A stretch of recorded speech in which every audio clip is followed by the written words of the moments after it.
नमस्कार. आजची आपली रेसिपी आहे पावसाळी रानभाजी टाकळ्याची भाजी. चला तर मग ही रेसिपी मी कशी बनवली ते आपण पाहूयात.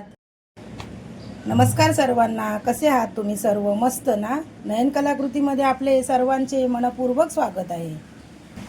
आजची आपली रेसिपी आहे पावसाळी रानभाजी टाकळ्याची भाजी. या भाजीला टायकुळा पण म्हणतात.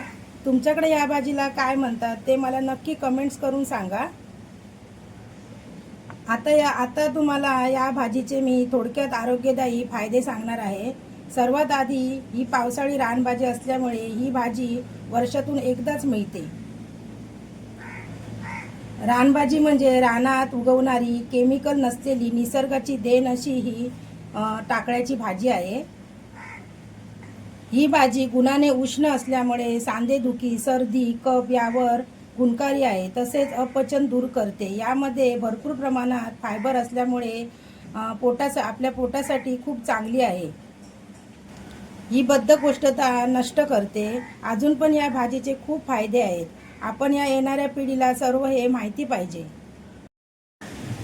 ही टाकळ्याची भाजी अशी आहे. ही बघा, ही अशी गोलाकार अशी मेथीच्या भाजीसारखी दिसते. ही बघा दिसतं ना कशी दिसते. ही भाजी आहे ना, मी आणली ती कोवळी भाजी आहे. कारण आपल्याला कसं 1 ते 1.5 महिना ही भाजी तुम्हाला कोवळी मिळेल पाऊस पडल्यानंतर. नंतर मग ना ती एकदम निबर होते, म्हणजे जून होते. मग नंतर त्याला अशी फुलं बिया वगैरे येतात. मग ती काय उपयोगाची नाही भाजी. जोपर्यंत अशी कोवळी भाजी असते ना तोपर्यंत खायला खूप त्याचे गुण पण म्हणजे गुणकारी पण असते आणि करायला पण एकदम सोपी. आता मी तुम्हाला ही भाजी कशी साफ करतात ते दाखवते. हे बघा, आता हे वरचंच मी घेणार. जरी ती कोवळी असली ना तरी वरचंच घेणार आहे मी. हे बघा, हे बाकीचे खालचे ते दांडे असतात ना, दांड्या या खाली टाकून देणार मी. आता ही तुम्हाला भाजी बघा अशी व्यवस्थित अशी साफ करून दाखवते मी. अशा प्रकारे मी ही भाजी सर्व अशी साफ करून घेते. हे बघा, अशा पद्धतीत मी सर्व भाजी अशी चांगली साफ करून घेतलेली आहे. आता ही भाजी मी 2 ते 3 पाण्याने चांगली अशी स्वच्छ धुवून घेणार आहे. ही पाक भरपूर अशी खळखळून मी जास्त पाण्यामध्ये चांगली धुवून घेतलेली आहे. कारण त्याच्यामध्ये कशी माती वगैरे असेल, काही धूळ असेल तर तीच स्वच्छ व्हायला पाहिजे भाजी आपली. आता मी ही भाजी बघा चाळणीत ठेवली आणि ती आता मी नितळून घेते भाजी. आपली भाजी चांगली नितळलेली आहे. आता आपण ही भाजी कशी चिरायची ते तुम्हाला दाखवते. अशा पद्धतीमध्ये हातामध्ये अशी भाजी घ्यायची आणि इथे अशी हे करून दाखवते तुम्हाला. हे बघा, मधोमध अशी चिरून घ्यायची. तुम्ही सुरीने चिरू शकता, म्हणजे जशी मी दाखवले तशी, किंवा विळीवर सुद्धा तुम्ही चिरून घेऊ शकता. परत ती भाजी अशी हे करून अशी हे करायची. ही बघा, आता ती भाजी हे बघा अशी बारीक बारीक चिरायची.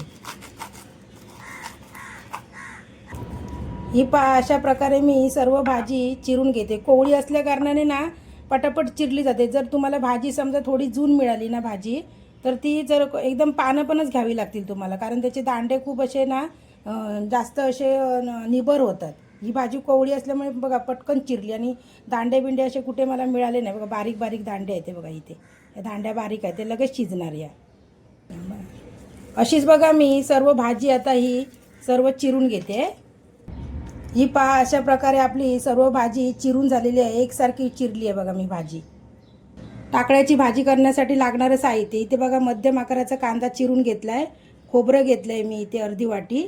आणि इथे 2 ते 3 मिरच्या मी इथे अशा कट करून घेते. आणि लसूण 5-6 पाकळ्या मी चिरून घेतल्यात. हे मीठ लागेल आणि तेल लागेल. तेव्हा मी टाकेन तेव्हा मी तुम्हाला दाखवते. गॅसवरती मी लोखंडाची कढई ठेवली आहे. त्यामध्ये बघा 1 पळी असं तेल टाकते, म्हणजे 2 चमचे मी तेल टाकते. तेल थोडं तापलं की आपण त्यामध्ये लसूण टाकूया. लसूण टाकल्यानंतर आपण हिरवी मिरची टाकूया.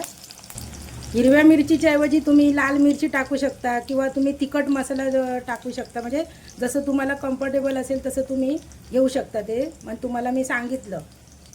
आता आपण मध्यम आकाराचा कांदा टाकला आहे. कांदा टाकल्यानंतर आपण असं बघा चांगला परतून घ्यायचा कांदा.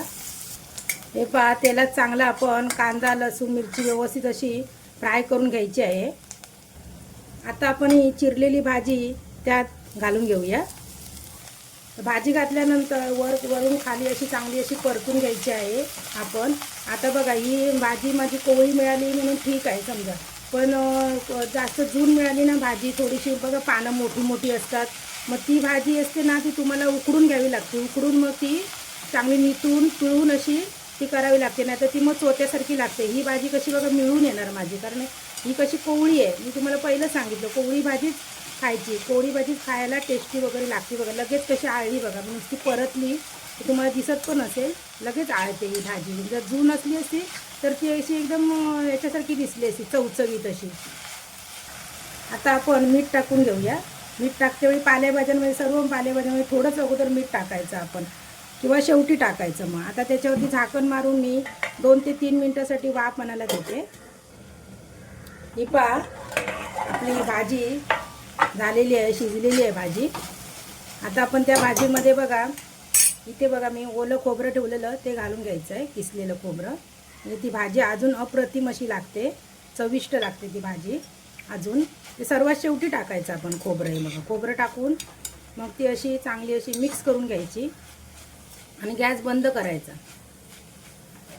गॅस बंद करते मी. ही पण आपली टाकळ्याची भाजी तयार झालेली आहे. मी ज्वारीची भाकरी अगोदर बनवलेली होती, म्हणजे गरमागरम ज्वारीची भाकरी आहे आणि ही टाकळ्याची भाजी अप्रतिम असं कॉम्बिनेशन लागतं. तुम्हाला दाखवते मी. हे बघा मस्त असं लागते बघा, खूप छान असं कॉम्बिनेशन आहे.